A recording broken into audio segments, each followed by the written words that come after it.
सुप्रभात मित्रों, आइए आपका स्वागत है एजुकेशन कैप्सूल में। आइए हम देखते हैं आज हिंदी वर्णमाला के स्वर के बारे में जानेंगे। चलिए तो देखते हैं, हम सबसे पहले शुरू करते हैं स्वर। स्वर किसे कहते हैं? तो देखिए, स्वर जो है हमारा क्या है, जिन वर्णों के उच्चारण, ठीक है ना, जिनको हम उच्चारण करते हैं बिना किसी दूसरे वर्ण की सहायता से होता है, ठीक है, उनको स्वर कहते हैं। इनमें कोई भी केवल ये मात्राएं जो होती हैं उन्हीं को स्वर कहते हैं। तो जैसे कौन सी हमारी होती है मात्राएं? 11 स्वर होते हैं, ठीक है। तो इन 11 स्वर में जो हमारे होते हैं अ, आ, ई, उ, री, ए, ओ, ये जो हमारे 11 हैं ये स्वर हैं, ठीक है। इनमें कोई वर्ण नहीं है, ठीक है। चलिए आइए देखते हैं अब हम दूसरा। जिन स्वरों के उच्चारण में कम समय लगता है उन्हें क्या कहते हैं? हस्व स्वर कहते हैं। तो देखिए, स्वर के ही भाग हैं जिनमें हस्व स्वर होगा हमारा, ठीक है। तो देखिए, हस्व स्वर जो क्या होते हैं, आप देखिए, हस्व स्वर जो है इनकी संख्या जो होती है 4 होती है, ठीक है। अ, ई, उ और री, ये हमारे 4 हस्व स्वर होते हैं, ठीक है। और देखिए, हमारा जिन स्वरों के उच्चारण में हस्व स्वरों से, ठीक है, अधिक समय लगता है, ठीक है, उनको क्या कहते हैं? उनको दीर्घ स्वर कहते हैं। तो दीर्घ स्वर हमारे कितने होते हैं? तो दीर्घ स्वर हमारे होते हैं 7, ठीक है। जो दीर्घ स्वर जो हमारे 7 होते हैं उनमें कौन कौन से होंगे? बड़ा आ हो जाएगा, बड़ी ई हो जाएगा, बड़ा ऊ हो जाएगा और ए और ओ ये हमारे हो जाएंगे, ठीक है। आप याद रखिएगा इसको। और फिर जिन स्वरों के उच्चारण में दीर्घ स्वरों से अधिक समय लगता है तो प्लुप्त स्वर। तो देखिए, प्लुप्त स्वर जो है इसमें केवल हमारा ओम होता है, ओम जो हमारे आएगा ये ओम हो जाएगा, ठीक है। तो प्लुप्त स्वर इसी को कहते हैं। तो ये स्वर के जो हमारे क्या हुए, 3 भेद हुए हमारे, प्लुप्त स्वर हो गए, ठीक है। और पहला कौन सा था? हस्व स्वर था, ठीक है। और दूसरा क्या था? दूसरा था दीर्घ स्वर। आप देख लीजिएगा बैक करके, दीर्घ स्वर। तो ये हमारे 3 हो जाएंगे, ठीक है। चलिए आइए आगे देखते हैं हम। मूल स्वरों की संख्या कह रहा है कितनी होती है? तो मूल स्वरों की संख्या जो होती है हमारी कितनी होती है? मूल स्वरों की संख्या हमारी 4 होती है, अ, ई, उ, री, ठीक है। आइए देखते हैं अब आगे।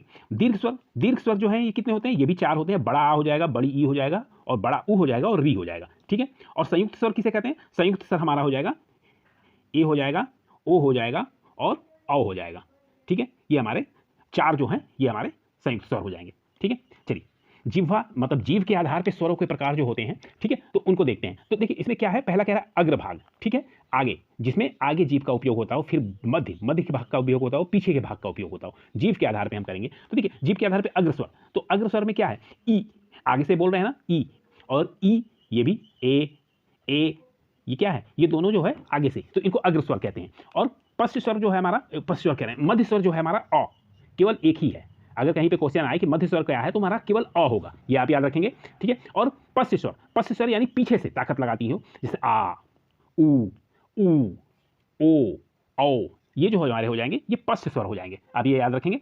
और अयोग वाह जो कहलाता है, तो देखिए अयोग वाह में जो बिंदी होती है अंग, अंगा, ठीक है ना। तो इसमें एक चीज और देखिए, अनुस्वार जो है अंग को कहते हैं। तो ये भी कई बार पूछता है कि अनुस्वार बताइए, तो ये आप बताइएगा विसर्ग का अंग, ठीक है ना, ये विसर्ग हमारा हो जाएगा, ठीक है। तो ये अयोगवाद दोनों कहलाते हैं। समृद्ध स्वर देखिए किसे कहते हैं? तो समृद्ध स्वर जो है हमारा ई हो जाएगा, बड़ी ई हो जाएगा, उ हो जाएगा और बड़ा उ हो जाएगा और री हो जाएगा। तो ये हमारा संयुक्त स्वर हो जाएगा, ठीक है। आइए देखते हैं अर्ध स्वर, समृद्ध स्वर। तो अर्ध समृद्ध स्वर जिसको कहते हैं, ए हो जाएगा और ओ हो जाएगा, ये हमारा अर्ध समृद्ध स्वर है, ठीक है। आइए देखते हैं विवृत स्वर जो कहते हैं। विवृत स्वर जो है हमारा आ, ए और ओ, इसको क्या कहते हैं? विवृत स्वर कहते हैं, आप याद रखेंगे। और अर्धविवृत स्वर जो होता है हमारा, छोटा ए हो जाएगा, अ हो जाएगा, ओ हो जाएगा और आ हो जाएगा, ठीक है। ये हमारा अर्धविवृत स्वर हो जाएगा।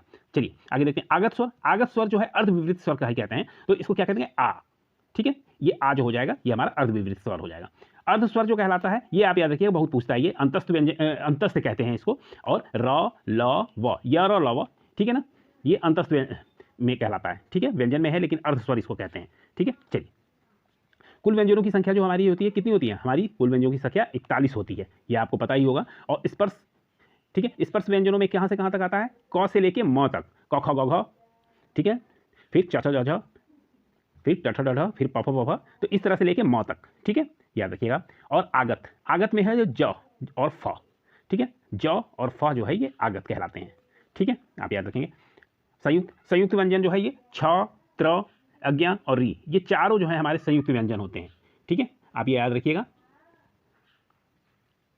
फिर क्या है? अंतस्थ व्यंजन जो है य, र, ल, व, ये अंतस्थ व्यंजन है और इनको अर्ध स्वर भी कहते हैं, आप याद रखिएगा अभी।